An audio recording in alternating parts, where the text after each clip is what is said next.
பேச்சு வகை சார். அவர் கட்டபொம்மன் அப்படின்றார். இவர் என்ன சொன்னார்? ரைட்டு, அப்படி எத்தனை படம் சார் வருது? 1 2 தானே வருது. கவிஞர்கள்லாம் அன்னைக்கு வந்து பாடல் கண்ணதாசன்லாம் எந்த படத்துக்குமே அந்த கதையை கேட்டு அவர் பாட்டு எழுதுனே கிடையாது. அன்னைக்கு சுச்சுவேஷனில் அவருக்கு என்ன தோணுதோ அந்த படத்துக்கு என்ன ரிலேட்டடாக அமைதோ அதை வச்சான் பாட்டு. அறிஞர் அண்ணா அவர்கள் 67 அந்த புற்றுநோய் காரணமாக ஆஸ்பத்திரியில் படுத்திருக்கப்ப இவர் காங்கிரஸில் இருக்கார் கண்ணதாசன். ஆனால் நண்பர் விசாரிக்கணும், நல்லா இருக்கியான்னு விசாரிக்கணும். எப்படி விசாரிக்கிறது? இந்த கட்சியில் போனால் குழப்பமாயிரும் சொல்லி அந்த நேரம் தில்லானா மோகனம்பாலுக்கு பாட்டு. நலந்தானா உடலும் உசுரும் நலந்தானா. ஏன்னா சிஎம் ஆனவனா அப்படி ஆயிடுச்சுன்றக்காக கண்பட்ட வேளையில் அதில் வர்ற வரிகளை பூரா கவனிங்க.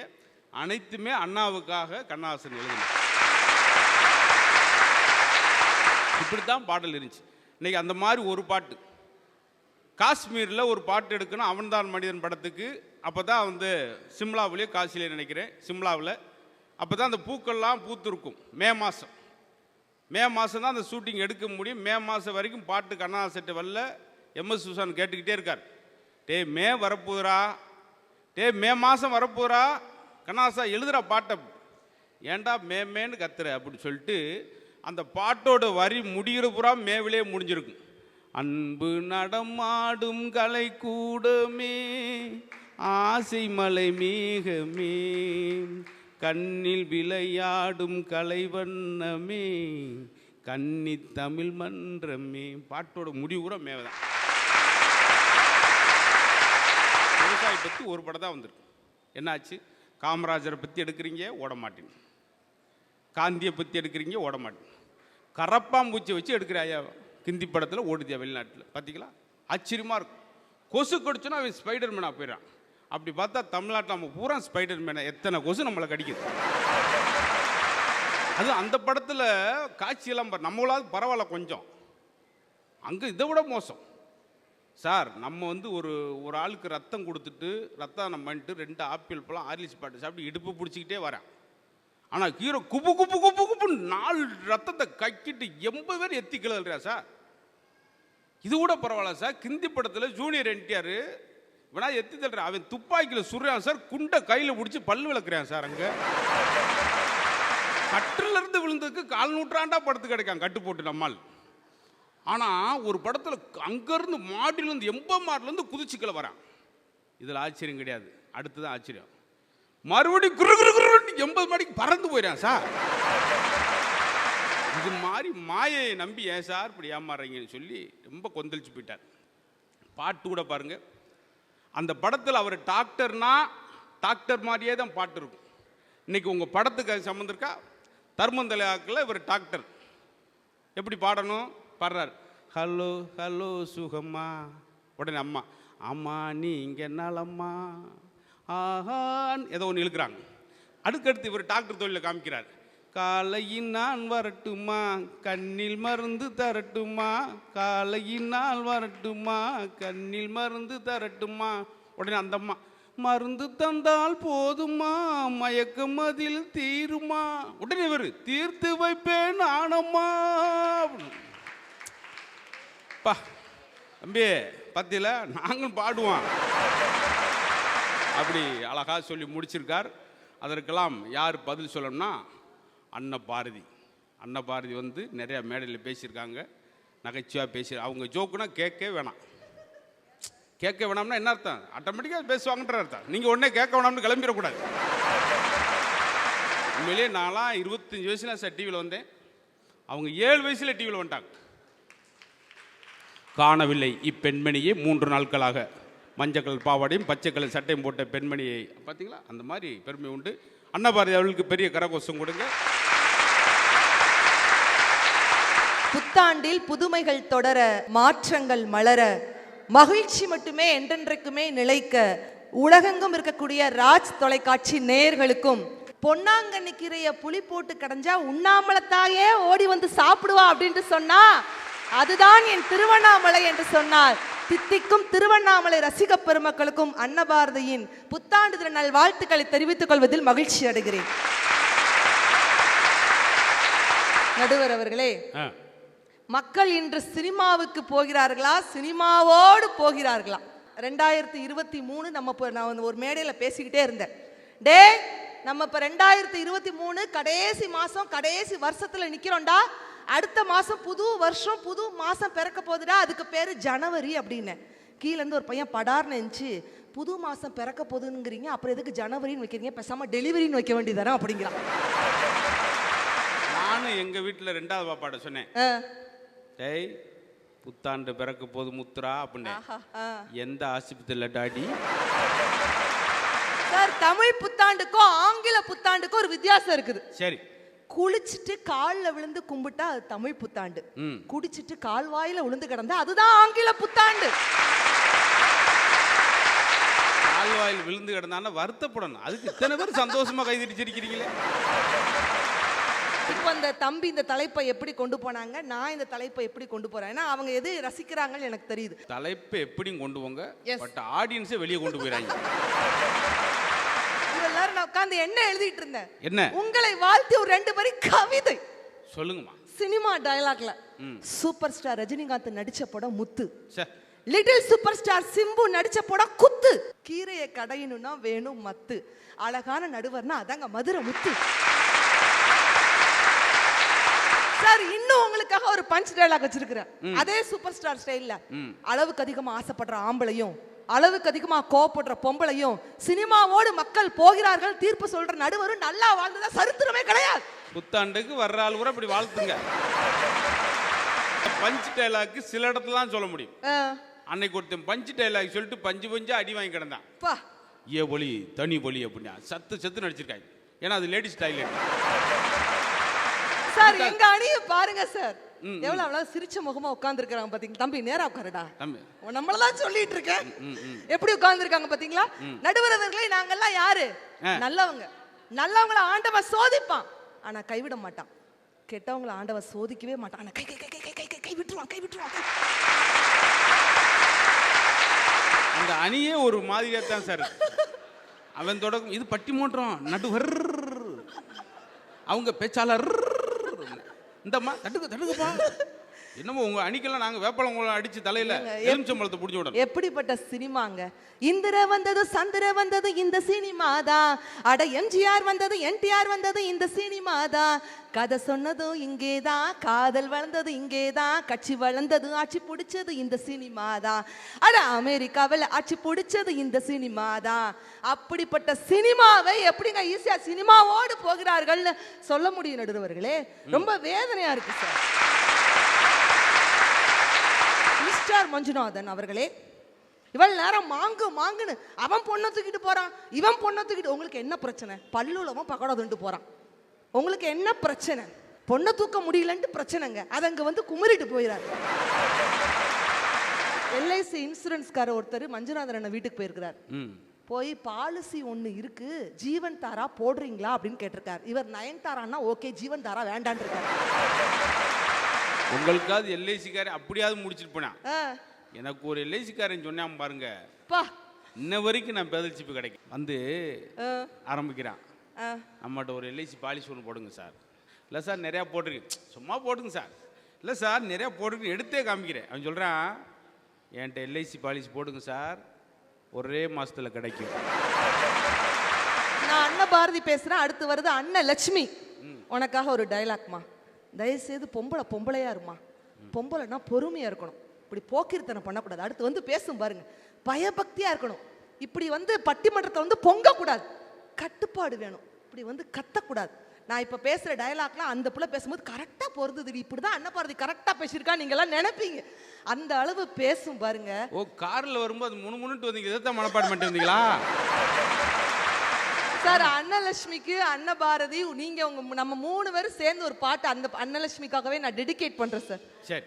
கொம்புல பூவ சுத்தி நெத்தியில பொட்டு வச்சு கன்னி பொண்ணு கை வளர்த்த காலமாடு, காம்பு தொட்டா பால் கொடுக்கும் பசு மாடு, முட்டுனா தும்பக்கட்டு மொழி வந்து ஓரங்கட்டு மோப்பேட்டு, முன்ன வந்தா மோகம் காட்டு, செம்பட்டி சந்தை வந்தா செமரேட்டு, ஆத்தாடி அன்னலட்சுமி தோத்தாலே பட்டிமன்றத்துல கோவில்பட்டி கொட்டுத்தட்டு கூட்டமாக கொட்டுத்தட்டு கோட்டையூரில் கொட்டுக்கட்டு மதுரை வீரனுக்கு. ஆனா இதுக்கு நீ பேசாம கோயில பிச்சை எடுத்துட்டு போயிடலாமா? சார் இன்னைக்கு இளைய தளபதி விஜய் தலை இப்படிலாம் இருக்கிறாங்க. நான் உண்மையிலே சொல்றேன், தலை ரசிகர்கள்லாம் தலக்கணம் பிடிச்சவங்களா? நான் கேட்குறேன், உங்களை பார்த்தே கேட்குறேன். தலை ரசிகர்கள்லாம் தலக்கணம் பிடிச்சவங்களங்க. தலையோட குணம் பிடிச்சவங்க அதனால தான் தலை ரசிகர்களாக இருக்க முடியும். 4 பேர் நம்மளை தலைன்னு சொல்ற மாதிரி வாழணும், போய் தொலைன்னு சொல்ற மாதிரி வாழாதவர்கள் தான் தலை ரசிகர்கள் நிரூபிச்சுட்டு இருக்கிறாங்களா இல்லையா? கிளாஸ்ல வாத்தியார் பாடம் எடுத்துட்டே இருக்கா, கீழே இருந்து ஒரு பையன் படார் நினைச்சான், திருவள்ளுவர் தீவிர விஜய் ரசிகர் அப்படின்னா. வாத்தியாருக்கு தூக்கி வாரி போட்டுருச்சு. எப்படிடா அப்படிங்கிறேன். துப்பாருக்கு துப்பாய துப்பாக்கி துப்பாருக்கு துப்பாய தூவும் மலை. அன்னைக்கே துப்பாக்கி படத்தை பத்தி எழுதியிருக்காரு பாத்தீங்களா? திருவள்ளுவர் தீவிர விஜய் ரசிகர் அப்படிங்கிறாங்க. சொல்லி கூட உட்கார்ல அடுத்த வயஞ்சான். அதெல்லாம் கிடையாதுங்க. திருவள்ளுவர் அஜித் ரசிகருங்க. எப்படிடா சொல்ற? செல்வத்துள் செல்வம் செவிச்செல்வம் அச்செல்வம் செல்வத்துல எல்லாம் தலை ரசிகருங்க திருவள்ளுவர்.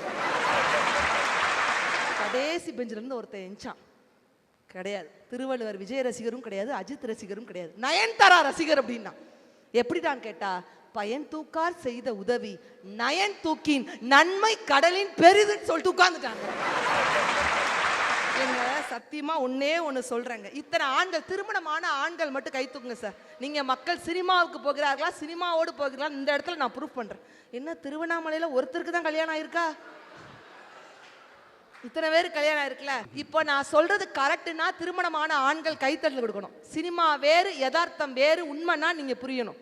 சினிமாவில் மட்டும்தான் ஒரு ஆணுக்கு எல்லா பிரச்சனையும் முடிஞ்சதுக்கு அப்புறம் கல்யாணம் நடக்கும். ஆனா நிஜத்துல கல்யாணம் முடிஞ்சதுக்கு அப்புறம் தான் பிரச்சனையே ஆரம்பிக்கணும். என்னோட ஆண்களுக்கு தெரியாதா? சினிமாவில் மட்டும்தாங்க கல்யாணம் முடிஞ்ச புதுசுல ஒரு பெண்ணு அப்படியே குளிச்சுட்டு அப்படியே தலையில ஈர துணியை கெட்டிக்கிட்டு பெட் காஃபியோட ஏங்க எந்திரிங்க. ஆனா நிஜத்துல பால் வாங்குறதுல இருந்து பாத்ரூம் கழுவுற வரைக்கும் என்னுடைய ஆண்கள் தான் அப்படின்னு ஆண்களுக்கு தெரியாதா? சினிமாவில் மட்டும்தான் திரிசா இல்லாட்டி நயன்தாரா, அனுஷ்கா இல்லாட்டி ஆண்ட்ரியா. நிஜ வாழ்க்கையில ஆண்கள் கவிதா இல்லாட்டி வனிதான் போக முடியுமாங்க? சொன்னம்மா லட்சுமி, நேற்று பஸ்ல ஒன்னிய மாதிரியே ஒருத்திய பார்த்தேன்டி. என்ன செஞ்சீங்க? வேகமா இறங்கி வேற பஸ்ல வந்துட்டேன்டி. அப்படின்னா அவன் எவ்வளவு நொம்பல் பட்டிருக்கான்னு பாருங்க. கொஞ்ச நாளைக்கு முன்னாடி சினிமா தியேட்டர்ல படம் முடிஞ்சோடனே தேசி கீதம் போடுற மாதிரி வச்சிருந்தேன் பாத்தீங்களா? ஆமா. அதை ஏன் நிறுத்தினாங்க தெரியுமா? ஏன்? அது எத்தனை செகண்ட் சார் வரும் தேசிய கீதம்? 52 செகண்ட். அதுக்கு பொறுமை இல்லை சார், அதுக்காக தூக்கல. எதிர்ச்சின்ட்டு ஒருத்தன் சொல்லியிருக்கான், ஏன் சார் நல்ல பேக்ரவுண்ட் மியூசிக்காக இருக்குது, என்ன படத்தில் வருது இந்த பாட்டு அப்படின்ட்டு இருக்கான். அந்த மாதிரி எது எடுத்தாலும் சினிமா முகத்திலே பார்த்தா தேசிய கீதம் தெரியலையே சார். ஆண்களே பெண்களே, சினிமா பார்க்க போனா இந்த சி ரோல மட்டும் உட்காராதீங்க. ஏன்? ஏன்னா முன்னாடி இருக்கிற பீரோ உங்களுக்கு மறைக்கும். பாடல் எனக்கு சிலது புரிய மாட்டேங்குது மேடம். என்ன சார்? அப்ப இருந்து இப்போ வரைக்கும் சரி சில பாட்டை கேட்டீங்கன்னா உங்களுக்கு இன்ன வரைக்கும் புரியாது. ஒரு பாட்டு கேட்டேன், அதுதான் அதுக்குத்தான், உடனே இவர் இதுதான் இதுக்குத்தான், கடைசியில் எதுக்குன்னு எனக்கு இன்ன வரைக்கும் தெரியல சார்.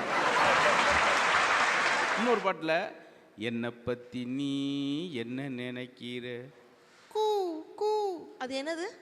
எசாமர் பண்ணி உடனே அவர் உன்னை பற்றி நான் ஒன்று நினைக்கல. ஏதாவது புரிஞ்சா சார்? அது மாதிரி தான் நான் இருந்தேன். இல்ல சார், சினிமா போய் பார்த்துட்டு அந்த நேரத்தில் உள்ளவங்களுக்கு சினிமா புரியும் சார், பாட்டு புரியும். இப்போ ஒரு பாட்டு போட்டிருக்காங்களே, பல்ட்டி பக்க ரெட்டார்ல ஊத்தன பல் தேயா. நம்ம எவ்வளவு மன கஷ்டங்கள் இருந்தாலும் சினிமாவுக்கு போறோம், தமன்னா பாப்பா ஆடுது, ஏய் கவாலியா ஏ கவாலி ரா ரா ரா ரா ரா சொல்லிட்டு இவன் காவால விழுந்து கிடக்க. வலிமாமா வலிப் புளிமாமா புளிப், ஏ வலிமாமா வலிப்பு புளிமாமா புளிப்பு வலிமாமா வலிப். இது என்னமா எனக்கு பாட்டில் வந்த மாதிரி இல்லை, உனக்கு வந்த மாதிரி தான் தெரியுது எனக்கு. ஜாலியா சினிமாவுக்கு போறாங்க, 3 மணி நேரம் என்டர்டைன்மெண்ட் பண்றாங்க, வருதாங்க சார். சார் உண்மையிலேயே இங்க உள்ள திருமணமான ஆண்கள் கிட்ட கேட்கிறேன் சார், நெஞ்சில கை வைங்க சார். உங்ககிட்ட ஒரு கொஸ்டின் சார், ஏன் ஒய்ஃப் அப்படி அனுஷ்கா மாதிரி கதாநாயகி மாதிரி இருப்பா, என் ஒய்ஃப் தமனா மாதிரி இருப்பா, என் ஒய்ஃப் சிக்கன் சிம்ரன் மாதிரி இருப்பா அப்படின்னு சொல்லக்கூடிய ஆண்கள் கை தூக்குங்க, கைத்தட்டல் கொடுங்க பார்க்கலாம். சார் உண்மையில தெளிவா யோசிச்சு சொல்லுங்களா? அவர் 3 கையும் தூக்கி இருக்காருன்னா என் மனைவி 3 சேர்த்து இருப்பா சார் அப்படி. சார் ஆண்களுக்கு தெரியும், அவங்க அந்த மாதிரிலாம் நினைச்சிருப்பாங்க, ஆனா முடியுமா? ஏன்னா உண்மையிலேயே சினிமாவில் மட்டும்தான் பெண்கள் ஸ்லிம்மா அழகா இருப்பாங்க. நிஜ வாழ்க்கையில் அப்படி இருக்க முடியுமா? ஏன் ஏன் சினிமாவில் மட்டும் அவங்க அழகா இருக்காங்க? அவங்க சாப்பிட்றதே வெறும் 2 ஸ்பூன் 3 ஸ்பூன். நம்ம வீட்டு பொம்பளைங்க சாப்பாடு டேஸ்ட் பக்கத்துக்கே 10 ஸ்பூன் திங்குது. அப்புறம் எப்படிங்க சினிமா அப்படி ஸ்லிம் ட்ரிம் இருக்க முடியும்? நீங்க சொல்லுங்க சார். எல்லா யதார்த்தமும் எனக்கு புரியும். அதே போல இப்ப ஆண்களுக்கு நிறைய கொஸ்டின் கேட்டேன்ல, திருமணமான பெண்கள் மட்டும் கை தூக்குங்கக்கா. திருமணமான பெண்கள் நீங்களும் மனசாட்சியோட பேசணும். சினிமாவில் மட்டும்தான் என் வீட்டுக்கார், இப்போ நீங்க நினைச்சுக்கோங்க, உங்க வீட்டுக்கார் இளைய தளபதி விஜய் மாதிரி இருப்பாரு, அஜித் மாதிரி இருப்பாரு, சூர்யா மாதிரி இருப்பாரு அப்படின்னு சொல்லக்கூடிய பெண்கள்லாம் கொஞ்சம் கை தூக்குங்கக்கா. பாருங்க சார், ஆண்களாவது இறக்கப்பட்டு கை தூக்குனாங்க, 4-5 பேர் பெண்கள் அதுவும் தூக்கல.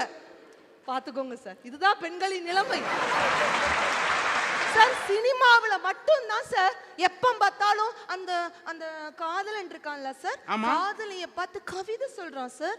படத்துல என்ன தெரியுமா? கண்ணே உன் முகம் ஞாயிறு, பேசாம போய் இருந்திருப்பாங்களே. உன் கண்கள் திங்கள், உன் உதடு செவ்வாய், உன் மூக்கு புதன். என்ன இல்லை இவ்வளவு ஆவலாக்கு நோட் பண்றாங்க திருவண்ணாமலை மக்கள். பயமா இருக்கு, இந்த பையன் பேசும்போது கூட இவ்வளவு நோட் பண்ணல. இது நானா கீழே உட்காந்தேன்னா பேசுறதுக்கு ஒவ்வொன்று ஏதாவது சொல்லிட்டே இருந்திருப்பேன். ஏன் எப்படி சொல்லுவீங்க? என்ன சொன்னீங்க? உன் முகம் ஞாயிறு, பேசாம போய் இருந்திருப்பேன். உன் கண்கள் திங்கள், இந்த வருது செங்கல் அப்படின்னு. உன் உதடு செவ்வாய், இந்த இருக்கு கால்வாய் அப்படின்னு. உன் மூக்கு புதன், நான் அன்னைக்கு லீவ் அப்படின்ட்டு. உன் கண்ணம் வியாழன், உன் கண்கள் வெள்ளி. மொத்தத்துல நீ எனக்கு பிடிச்ச சனி. உனக்கு பின்னாடி நீ எல்லாம் வெட்டின்னு போட்டிருக்காங்க, இந்த பிள்ளை உனக்கு சனி. சினிமாவில் மட்டும்தான் ஹீரோஸ் எல்லாம் 6 பேக் 7 பேக் 8 பேக் 9 பேக் வச்சிருப்பாங்க. நிஜத்துல நம்ம வீட்டு புருஷன் மாதிரிலாம் லஞ்ச் பேக்கை கூட தூக்கிட்டு போக முடியாம இத்தா தட்டி தொப்பையை வச்சுக்கிட்டு திரியிறாங்களே. அப்ப மக்கள் சினிமாவோடு போகிறார்கள் எப்படி சொல்ல முடியும்?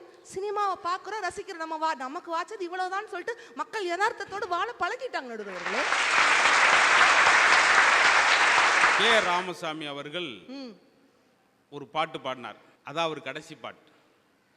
நான் இனி பாட மாட்டேன், நான் இனி பாட சொன்னார் ப்ரொடியூசர். வேணாம் சார், அது கொஞ்சம் அவசகுணமாக இருக்குது. இல்லை சார் பரவாயில்ல, நல்லா அந்த இதுக்கு சுச்சுவேஷன் தேவைப்படுது. அதாங்க அவருடைய கடைசி பாட்டு. டிஎம் சவுந்தரராஜன் அவர்களுக்கு எது கடைசி பாட்டு தெரியுமா? ஒருதலை ராகத்தில் 2 பாட்டு, 2 பாட்டும் பாருங்க.